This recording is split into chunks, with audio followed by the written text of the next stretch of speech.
노선별로, 이제 안별로 길이, 수심, 뭐 이런 게 이제 나와 있는데, 여기 이제 보시겠지만, 여기 이제 평택에서 가는 게 386km 정도가 된다. 그리고 이제 북한의 이제 웅진, 장산만도 있는 웅진에서 가는 게,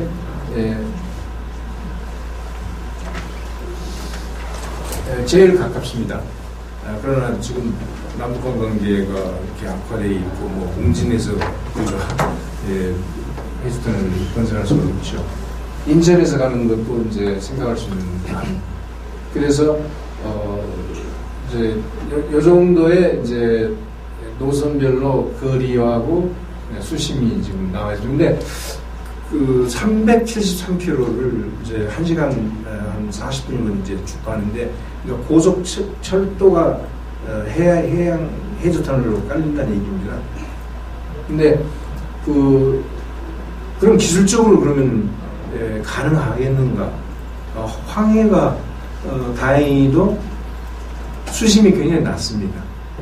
그래서 기술적으로는 별 문제가 없다고 지금 보고 있어요. 그리고 우리나라 기업이 SK건설이 지금 해저터널을 건설하고 있어요. 저기 그 보스포러스라고 이제 유럽과 아시아를 이제 그 항구가 있는데, 여기가 이제 다리가 2개밖에 없어가지고 항상 체증이 있고, 그런데 그 밑에 지금 해저터널 우리 SK건설이 건설하고 있어요. 그러니까 기술적으로도 별 어려움이 없다.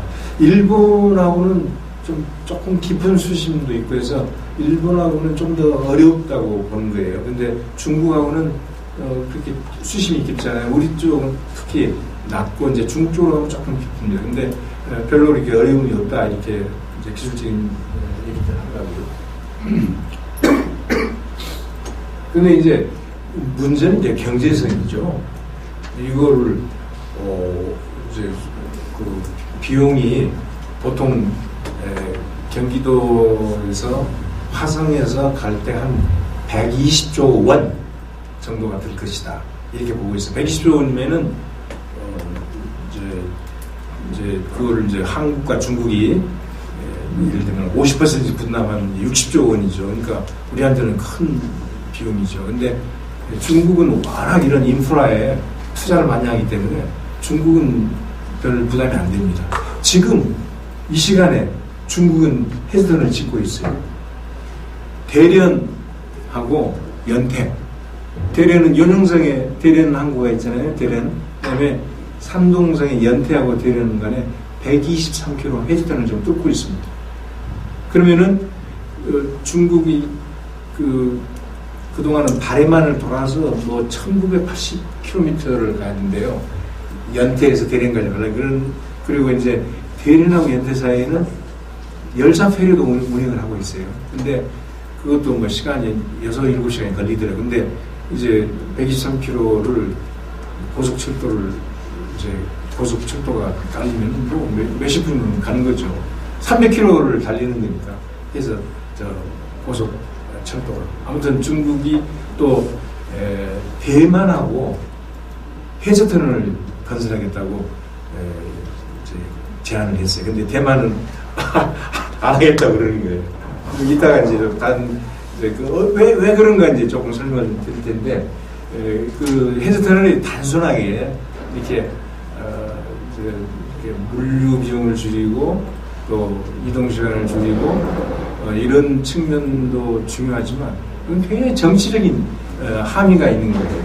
이제 영국하고 프랑스 사이에 도버 해협을 해저터널이 있잖아요. 근데 오래 걸렸어요. 그걸 건설하는데. 사실은 거리가 그렇게 멀지도 않아요. 우리가 얘기하는 게 지금 뭐 300 몇십 킬로 이런 얘기를 하는데 거기는 불과 몇십 킬로밖에 안 돼요. 그러나 그 영불간 해저터널을 짓는데도 영국하고 프랑스가 항상 전쟁을 했잖아요. 뭐 백년 전쟁을 하고 뭐 트라팔가 해전을 하고 이제 그런 앙숙이었는데 해저터널을 건설하면서 이제 가깝게 됐죠. 그게 이제 교류도 많아지고 뭐 여러 가지로 이제 그런 이제 효과가 생기게 됩니다. 그래서 제가 사실 이런 이제 해저터널을 이용하는 역에 화물 수요를 제가 이제 2007년에 나온 중국에서 나온 자료를 그냥 인용을 했는데 2020년이면은 한국, 중국 간에 2,160만 명의 여객이 수요가 있을 것이다. 한국하고 중국하고 1년에 몇 명이 오고 갈 것 같습니까?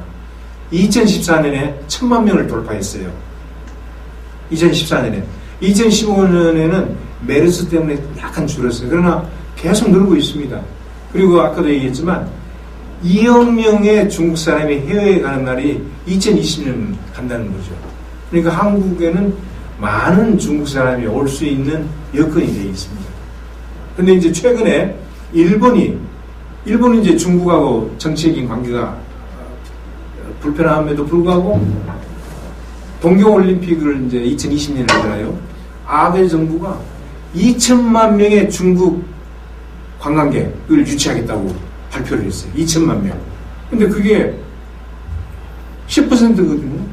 해외에 나가는 중국 사람이 10%를 일본에 오게 하겠다. 그런 아주 담대한 구상을 발표를 하고 일본에 중국의 관광객이 많이 올 수 있도록 여러 가지 그 조치를 취하고 있어요. 비자도 완화하고 도심지에 쇼핑할 수 있게도 하고 일본이 아주 적극적이에요.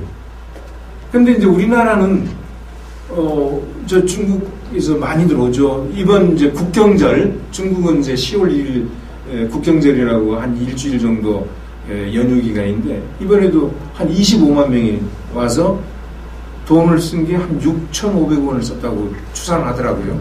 한국을 많이 옵니다. 사실 저희가 좀 걱정을 했죠. 사드 배치로 해서 배치 결정으로 해서 한국에 오는 중국 사람이 좀 줄지 않을까. 그런데 줄지 않았어요. 늘었어요. 그래 다행스럽게.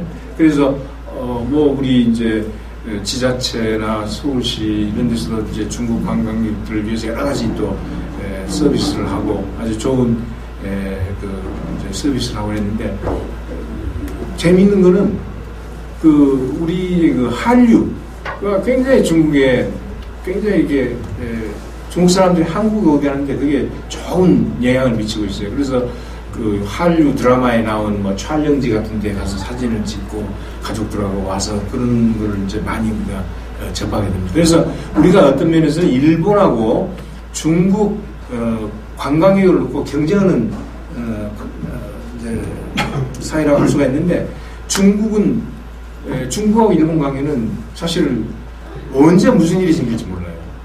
2010년에 아주 중국하고 일본이 굉장히 크게 이렇게 충돌해가지고 뭐 일본 상품 불매운동도 하고 일본 자동차를 매장 같은데 막 중국 사람들이 아주 막 파괴도 하고 아주 거칠게 했는데 한국과 중국 간에는 그런 정도의 어떤 이슈는 없어요. 그래서 우리가 그런 면에서는 중국 관광객을 유치하는데 일본만은 유리한 위치에 있다. 근데 또 가만히 이렇게 자료를 보면은 일본은 재방문율이 높아요.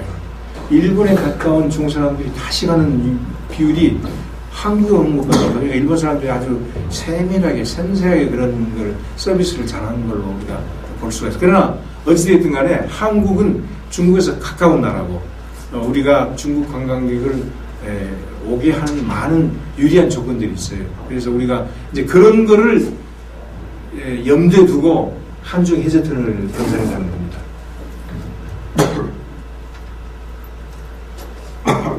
그래서 제가 이제